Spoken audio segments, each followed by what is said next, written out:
What's up, guys? Josh with JTM Racing. So it is Sunday. You know, it's been a little bit since I did another video, but I'm going to try to get as much footage as I can. We're going to be doing a 3-gauge pillar setup on the Civic. I already got started and got some of it done, but I'm going to kind of go through and tell you what I've done so far to make it look the way it is. Could it be the best way to install it? Probably not. There's probably easier ways, but this is the way I did it, and I'm happy with it. And I'm going to show you how the jimmy's knocking, so you guys know legitly it's either knocking or timing chain is just sloppy, dude, and slapping fucking the guides. So but we got that. We're going to finish the Civic up today, get all the gauges wired in, show you how I ran the boost vacuum line, how I did the wiring, what I had to do to get the pillar up. I did take it down temporarily just so you can see what I cut, and we'll just cruise through this video. First thing first, there's the bad Camaro right there. So she needs to be washed though. But here's the Jimmy. Doesn't sound too bad at idle. I don't know if you can barely hear it.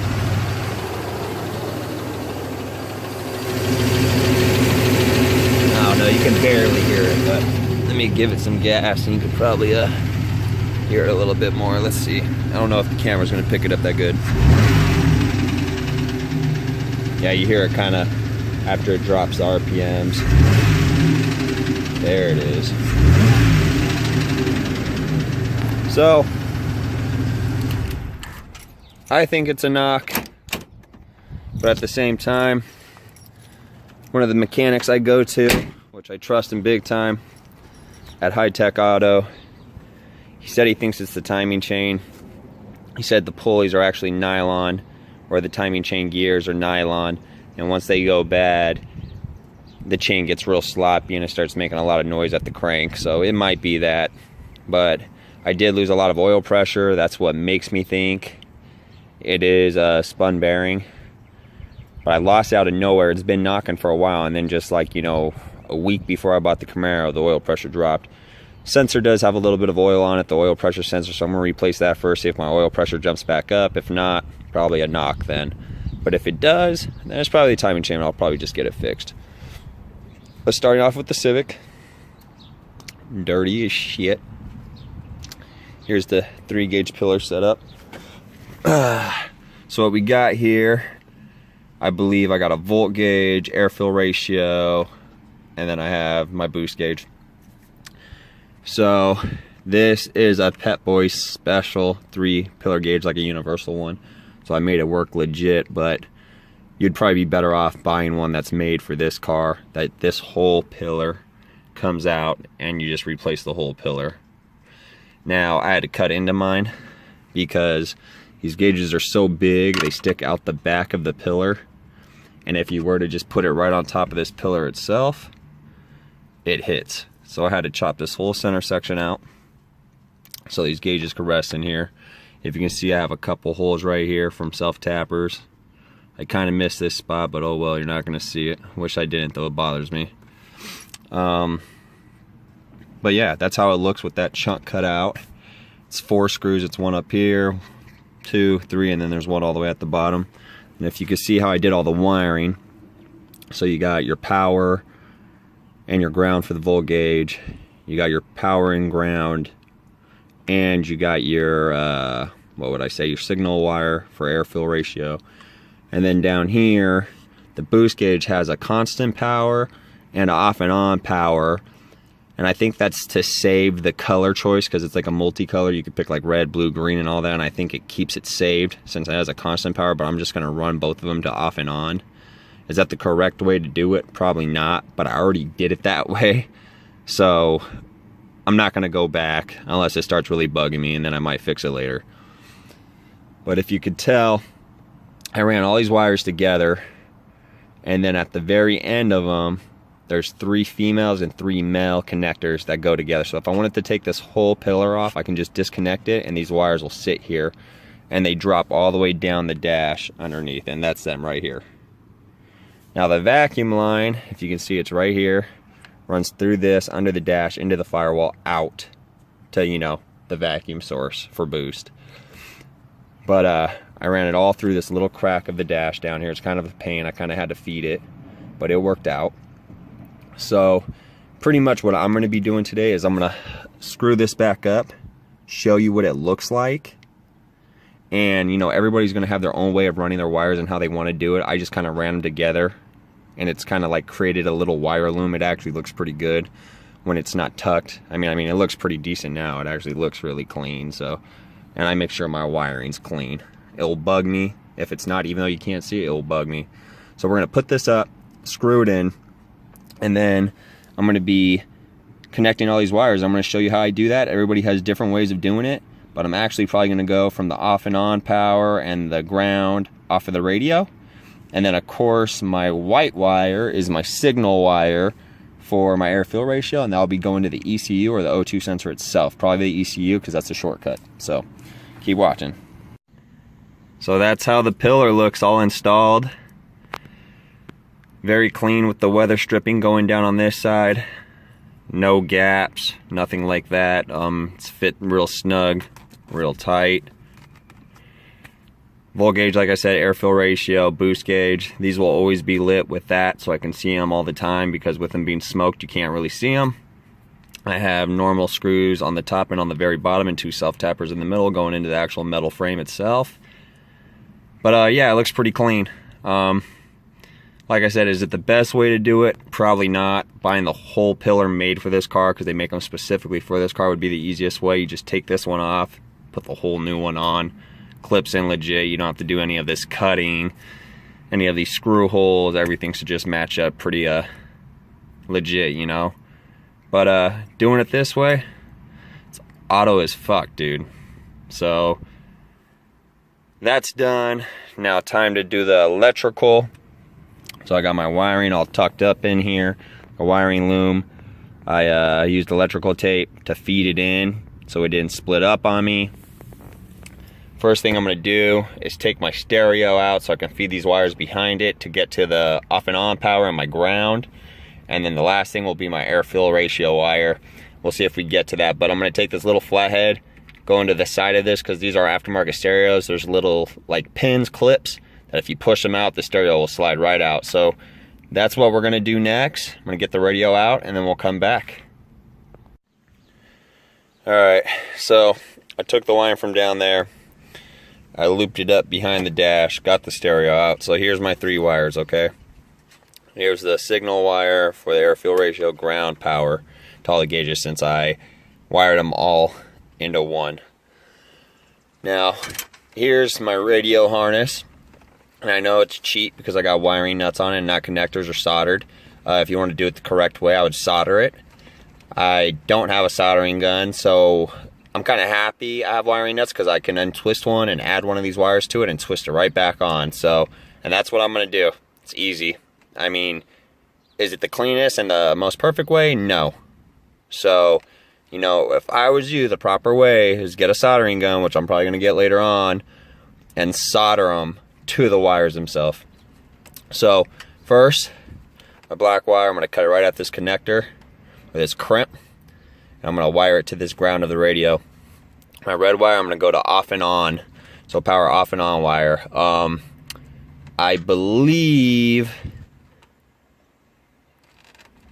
it's this red wire right here. But that might be a constant, so I need to check. But yeah, so that's what I'm going to do. This wire is not going to have anything to do with the radio. So I was like, I'll just run it through here, and I'm going to loop it back out the other side behind the stereo and then down under by the glove box and run it down. It'll meet the ECU. So that's why that's in there. But we're going to start with these 2. And I got to figure out exactly where to wire this up for the O2 sensor. Either go straight to the O2, or there should be a signal wire on the ECU, I believe. So we'll wire these 2 up, you know, just strip them, put them under the wire nut, twist them on. Should at least get power to all of them. Will my air fuel ratio gauge be working? No, but the light will. So that's what we're going to do, and we'll come back. Okay, so we got the ground all hooked up in there. There's 3 wires going in there. I don't know if you guys can see. And then we got the off and on power, which on the Civic side harness is a yellow and red wire. So it's yellow with the red stripe. So let's turn on these gauges and see if they work. Yeah? Let's see if these fuckers light up. Oh, damn. Yep. And then I think this can be different colors, which that would be red, but let's see if that color stays. Went to green.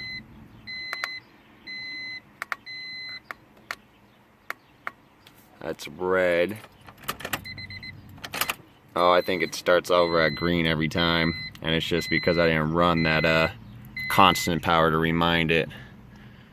But that's pretty cool. Volt gauge is working. So it's reading about 12 volts. Air-fuel ratio is all lit up, but of course, you know, I'm not getting any signal on that, so it's not telling me what it's running at, but we'll try to figure that out too since I'm in here. But that is pretty sick. So excited. Good shit. Alright, so I just got back from Harbor Freight, picked up some electrical tape. You can get like, I don't know, 8 packs for $5.99. Lasts you forever.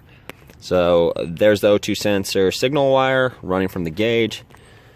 If you can see, I ran it through the back right there. So it's just tucked in back there, which where my power and ground ran for the other gauges, which those are off to the left. And if you do want it to save your color of your gauge, you would run a constant power to that big yellow wire. So that's that. Now, where we're gonna hook up this signal wire, if I lift up the ECU, let's see here, this clip all the way to the left, that white wire in the back, that's going to be your O2 sensor signal wire. Now the pin number is D14, so I'm going to be stripping it and then wrapping that wire around it. Correct way, like I said, solder it. I'm just going to tape it for now, but I will solder it when I get a soldering gun. And I need to do so on all these other little guys too, because I bypassed my VTEC oil pressure switch. They did that to run the ground for my VTEC setup when I got the swap, which they didn't do too great of a job because they didn't even solder it. They just did the same thing I'm doing. But you do want those solders, and you do want them covered because you don't want any of those contacting. So I'm going to strip that white wire and get that hooked up and see if I get a signal. So we're moving along. The only thing that bugs me is that doesn't save its color. So like I said, when you start it from the beginning, run the constant and run the off and on power. Don't go like me and try to bypass and run it through one wire. I wasn't too sure if it was going to do it. I already got through the whole process, so I skipped it and said, you know, fuck it. But it is worth the time, because if you switch to yellow or red or purple or whatever color you want, every time you turn off your car and turn it back on, it'll stay that color. I got to switch it now every time I turn my car on, which in the future I'll probably just run an extra wire, pop that pillar off, run one more wire down to constant, and then I won't have to worry about it. So it's just an extra step and kind of a bitch, because now that I got it all put back together, I'm probably gonna have to take it apart sooner or later and do it. But just do it from the get-go. So we're gonna hook this bad boy up. So it's going to be wrapped just like that on the signal wire. Of course, I'm doing it like that for now just to see if it works. Now, to strip the wire, got these from Harbor Freight for like $5. This is definitely worth it. It's just a real easy way to strip a wire to get the center of it. Got them on sale. But, of course, I'm going to clean this all up. So this white wire will be running through here, down to the ECU when it's bolted up. All that stuff will be tucked away, soldered. That's the next step. I'm just showing you what you need to do to get these gauges working and, you know, to get the pillar all set up. So let's start it and see if we got signal, because the air-fuel ratio gauge should be working as soon as it starts, and it should say if it's running lean or rich.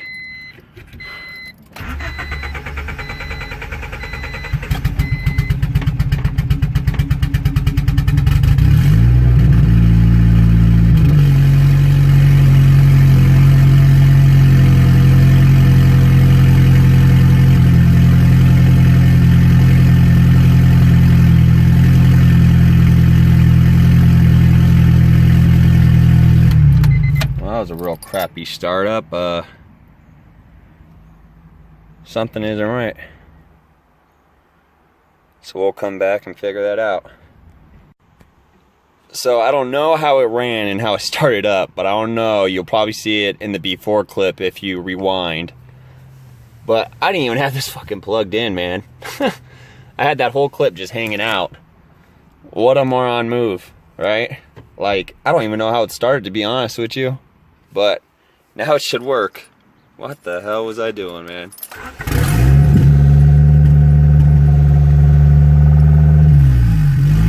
There we go. Just jumped up right now.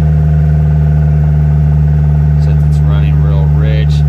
Now I'm gonna be honest with you, this ain't gonna be an accurate reading, and the reason why is because you're not running through like a wideband or anything like that.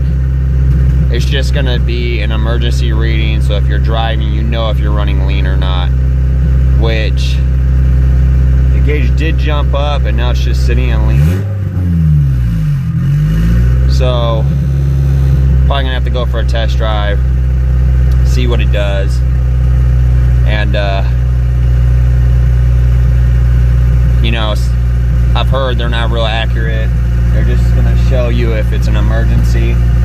So we'll just see how it works. Best thing best, like I told you, would be to get a wideband or Honda data or Honda to see exactly what your air fuel mixture is. You know, I don't have a wideband with a sensor running down where my O2 would be, stuff like that. So it's probably not going to be the most accurate thing in the world. If you want a completely accurate wideband's the way to go. This is kind of the cheap step. So, well, yeah, I mean, it's operating, so that's cool. Damn green gauge. All kinds of colors, but I wish red was just the standard color, but it's not. Oh well. Alright guys, so we're going to take this car around the block real quick, get it started, talk about how the gauge is working. Not registered, so I got to be really careful.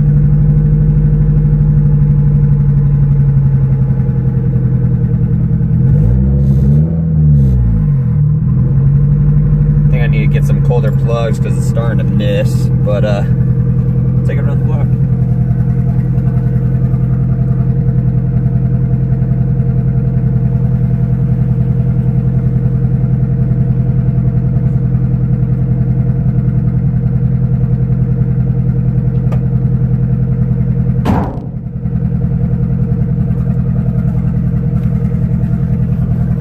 So yeah, by like colder plug, we're just gonna have to get something that doesn't burn as hot, because I have iridiums in here. They probably run way too hot.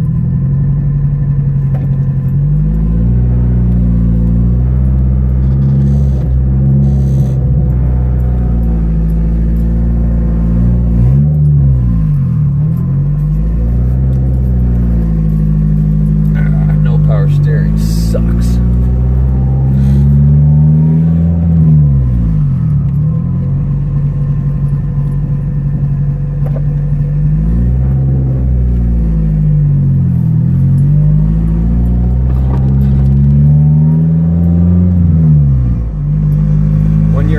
Giving it gas, it jumps up to rich, which that's a good thing. And what I mean by emergency is if you're driving and you're getting on it, it should be sitting up at rich. And if it all of a sudden decides to drop all the way down to lean, that's when you're not getting enough fuel, and that's when you want to let off. Which, if you're tuned, you shouldn't have to worry about that. So we're gonna just take it around the block, just because I don't want to go on main roads and get busted by a cop.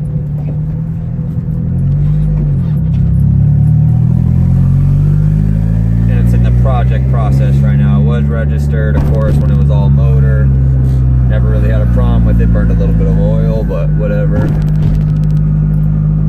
soon as I get it tuned or get it registered to a PO box out of the city, so something maybe like Prescott or something. All these bumps. Sorry about the camera shaking, but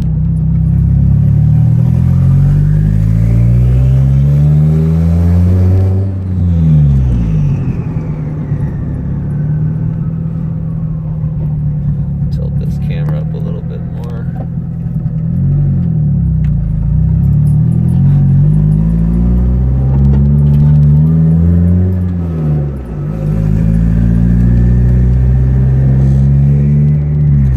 Gauge is gonna bug me, man. I'm like gonna get to the point where I'm just gonna be like, screw it, dude, I'm just gonna leave it green, fuck it. But it has to be red. I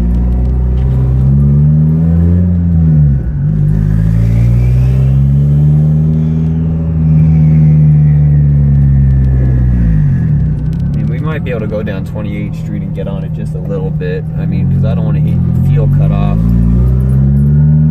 But I'm curious of what the fuel ratio gauge does, so I need to get cooler plugs. Maybe that's the next thing I'll do, because these are probably way too hot, and I don't know if the tips have melted or anything, but I'm thinking that's why I'm getting that misfire. So exhaust needs to be hooked up, stuff like that. So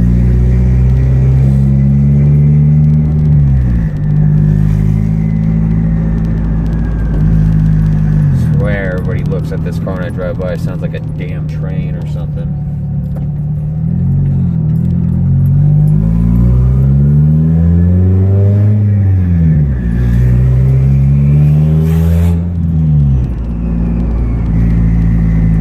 Need to fill up this thing with some like 91 too, man. It's low on gas, and this gas has been in it for a while.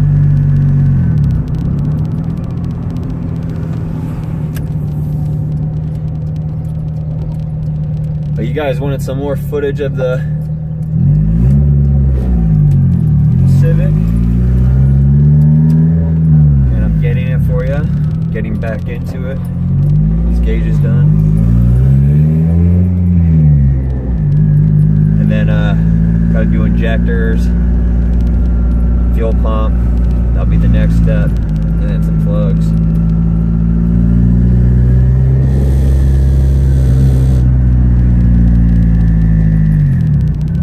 But once this thing's tuned, it should rip.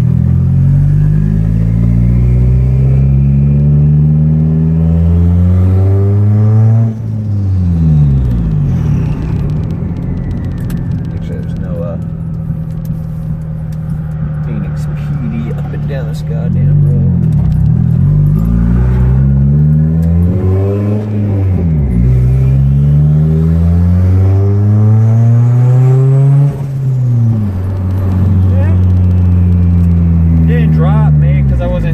PSI. Usually they say after 3 PSI is when stock Honda Civic injectors aren't putting out enough fuel. I've noticed when I get about 5, that's when I get the cutout and I throw a check engine light. But it's because it's probably getting enough fuel to boost, but at the same time, it's probably right there on that borderline. So, motor's solid though, even though it burns a little oil, this motor's strong, so.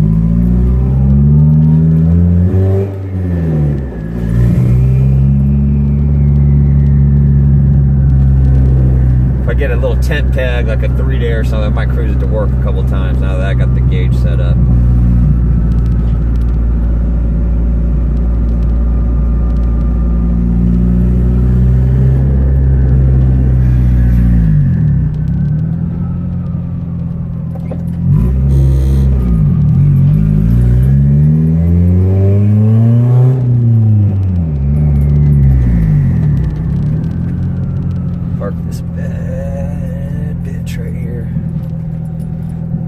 Baby, don't be stuck up. Need to get that exhaust done though. I want to know what it sounds like and see what that turbo sounds like coming through the back.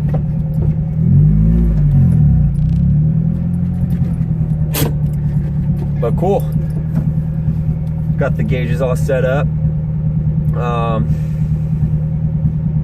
Voltmeter's working, air-fuel ratio is kind of doing its damn thing, whatever it's doing. At idle, it bounces back from lean to rich. When I get on it a little bit, it's in the rich zone. I'm pretty sure if I decided to like get on it and then it decided to cut out on me when it, you know, backfires and I throw a check engine light because I'm not tuned, I'm not getting enough fuel, I'm pretty sure it's going to drop into lean. The reason why I didn't do that, because all it takes is that one damn time to blow up your engine. And I would be so pissed if I got this far, boosting it, blah, blah, and before I can even get it running like legit to where I can drive it, I blow it up, you know? I mean, if I get it tuned, injectors, fuel pump, and, you know, it lasts me a couple weeks and I blow the engine, then, fuck it. That's what happens. And then I'll rebuild the motor. But I want to have at least a little bit of fun and feel the full power, you know, getting on freeway, ripping it up to 8 grand, 9 grand, and seeing what it really puts down when it's hitting boost. So, I hope you guys like this video. Subscribe to my channel, give me likes. Please, I want a lot of views. I'm starting to get income from this stuff, so the more views, the more ad watches, and I know people don't like watching ads, I understand that, but please watch them for me. I mean, I want to make money. I want this to be my full-time job. YouTube, I don't want to be working no more, honestly. I make decent money on my normal job, but if I could do this all day and just make videos and entertain you guys and bring out footage and have a legit, you know, channel and furthermore to come, that's what I would like. What else can I say here? There will be a garage getting built in the backyard. I think I've mentioned that. That's getting done. House is getting remodeled, so there's a lot of stuff coming into play, which I'm getting like a 20 by 20 garage. It's not going to be like a full shop, but it's going to be decent, which we can start building the new Porsche project, which I haven't shown you guys, but you guys are going to be static about that. You're going to be like, what the fuck? Because there's only 201 made. So that's a big plus. I can't wait to show you that, guys. Not too sure what's going on with the 924. Might sell it, but if the girl doesn't know and I keep it, that's going to be a build, roll cage, everything, like I said. But right now, staying as it's getting sold. Got to get the Jimmy done. Camaro's going to probably stay pretty stock. There's a couple little things going to be done to the Camaro, like stupid stuff. Cover the gold badges, make them black. New license plate frame. I just got my plate in like the other day, Friday. But like I said, I'm planning on doing an intake, exhaust, probably throttle body, a programmer. And then after that, really, I might do 100 shot of NOS on it. But I don't know yet because it's my daily. I don't know if it would be too smart, so. But yeah, that's all for this video.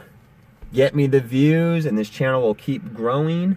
I will have a P.O. box soon, so if you guys want to help out, donate or whatever, you know, that would be sick. If any of my follow fans want to chill and work on their cars once I get my shop going or whatever, we can do that too. That would be cool. I want to try to get more involved with this. I really want to make this my career. I'd like to wake up every morning and just do this, you know, make videos of this. Once I have my shop, I can do more legit work, you know, cleaner area to work in. Just, it'll be better, you know. Very anal, so when I'm working on stuff, I like a clean area.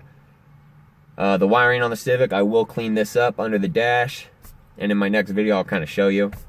I'm gonna clean it up and solder it and stuff and make sure all the wiring's tucked and stuff, but for now I'll probably stay like this for a second. So, and I'll pop this stereo back in too. So thanks everybody, thanks for the people that watch my channel. If it wasn't for you guys, I probably wouldn't have a partnership through YouTube. So but have a good one and peace out, guys.